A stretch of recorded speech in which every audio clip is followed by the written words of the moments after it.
And so by the time you meet somebody, and you particularly those of you who meet these people, I always get tickled at the people who meet somebody and think they're going to change them.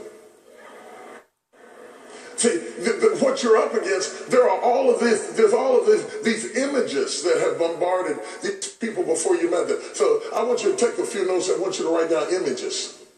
Because images are everything. These persons are filled with images. Before they have books or notebooks, newborn babies are filled with images. They're gathering all of this. And the images that you have seen have all the world to do with who you are right now. Are you following what I'm saying? And we're dealing with some real change because we get images from the people we see, and those images become familiar to us. If you're raised in a house where people fight and argue all the time, and even though you don't like it, that becomes normal. And you have to watch what your normal is, because whatever is normal to you, as you grow up, you will automatically gravitate to what was normal, even though you didn't like it. And intellectually, you've read and been taught that this is wrong. But if it's normal to you, you will gravitate to it because it doesn't feel right until it gets back to the images that you had at early ages. So no matter how good of a wife, or no matter how good of a husband you are, if somebody else has those images in their mind of what normal is, they will pull at you and provoke you to fight them, because when you fight them, they feel a familiar environment, and it correlates with the images that they grew up with. I used to think that when you married somebody, you married them. You didn't marry their relatives. I told my wife this big old spiel. I said, I'm not marrying your kinfolks, and you're not marrying mine. I'm not marrying your mom, and you're not marrying mine. I'm not marrying your siblings, and you're not marrying mine. It's me and you against the world. It sounded so good. It was real romantic. It was real nice. I had my arm around her. When I said it, Michael, I was breathing in her ear. I dropped my voice down to about there. And it was, I'm telling you, it was a wonderful thing. Biggest lie was told in all of my life. When you marry somebody, you marry everybody. You marry all the kinfolks, all the relatives, everything they've ever been through, everything they ever did, all of how they define love is all thrown into the bag. So when two people say, I love you, no, I love you, but both of us are saying two different things based on the images that we had all of our lives. While little boys are out just playing around, running over the hill, won't bathe, and being obnoxious, little girls are practicing for marriage. Susie homemakers, I know I'm dating myself, the young kids don't know what I'm talking about, practicing, cook stoves and everything. They're getting ready. At 5, they're getting ready. They're getting ready. You want some tea? Come and have some tea with me. We're playing house.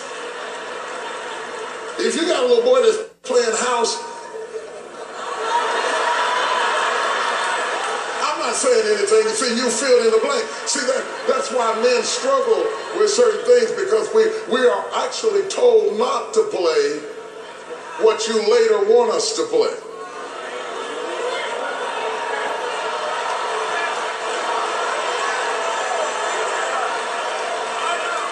You've been playing house for years. All the books we give little girls to read are about romance. Oh, he swept Helen into his arms. His big, strong arms. He held her. She felt so safe and so strong. He whispered her away from the violence, and as they rode off into the sunset and the twilight ebbed on the face of the evening tide, there was a deep and abiding peace down in her soul, for she knew Harry had come back into her arms again. And women will sit up in the room and read that stuff all day, getting ready. So the problem is, women are conditioned totally different from us. We didn't play house. We didn't read romantic books. School teachers didn't give us romantic books. They don't give romantic books to boys.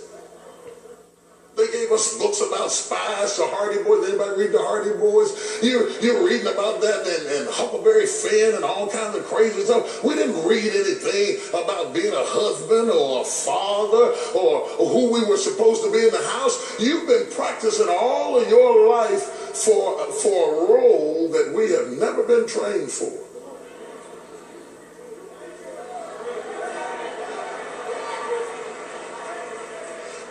And then at the right old age of 20, 21, 22, 23, some dumb, unbeknownst young man struggles out of the pastor's suite and stands in front of a preacher, and the preacher now looks at him and says, do you take this woman to be your lawfully wedded wife, to have and to hold, for better or for worse, for richer or for poor, in sickness and in health, until death do you part?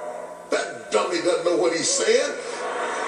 Then I almost guarantee you 70% of the women I have in this room is right. She's saying, you know, that's right.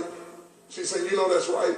And he needs to be straightened out, because he needs to realize what his responsibilities are in this relationship. And I'm glad you brought that up. I'm sorry he didn't get the training, but that's why I'm so glad he's here this morning, so that maybe Bishop can straighten him out, so that he can finally become, the man that I imagine.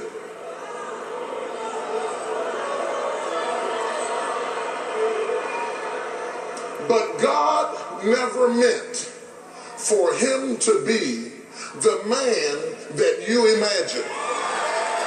What you imagine is no more real.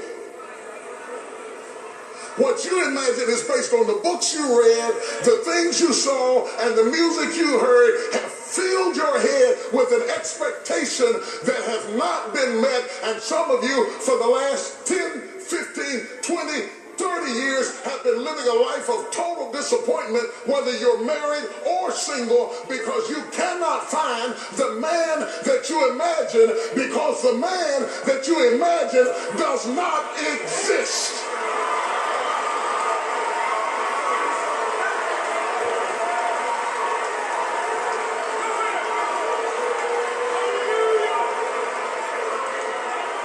And so you keep looking for him and looking on him and trying on men like you're trying on clothes. And he hurt me. He hurt me. When am I going to find somebody? You are looking for something you read in a book, you saw on a soap opera, you had in a dream. He is not here. And as soon as you get rid of the old man and his corrupt, deceitful lust and say, God, give me who you want me to have,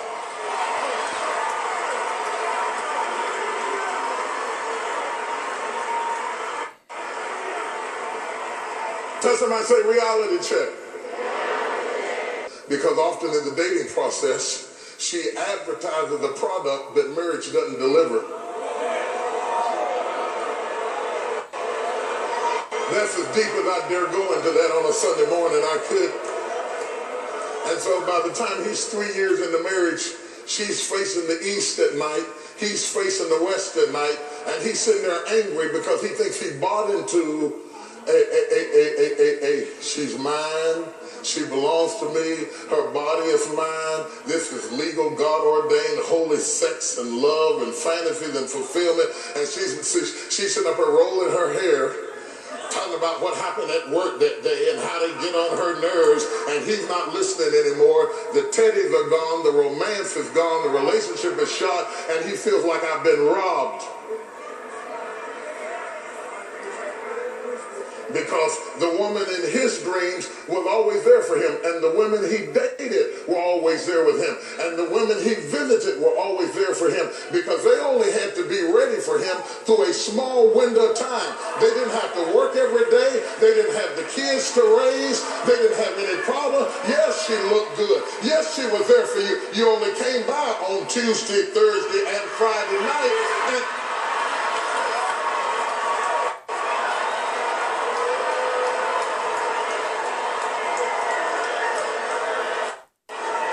and anybody can look good in a window, in a vacuum, in a moment, and say what you want to hear and stroke your big bald head and tell you how wonderful you are, because she knew you was leaving in the morning, at 9.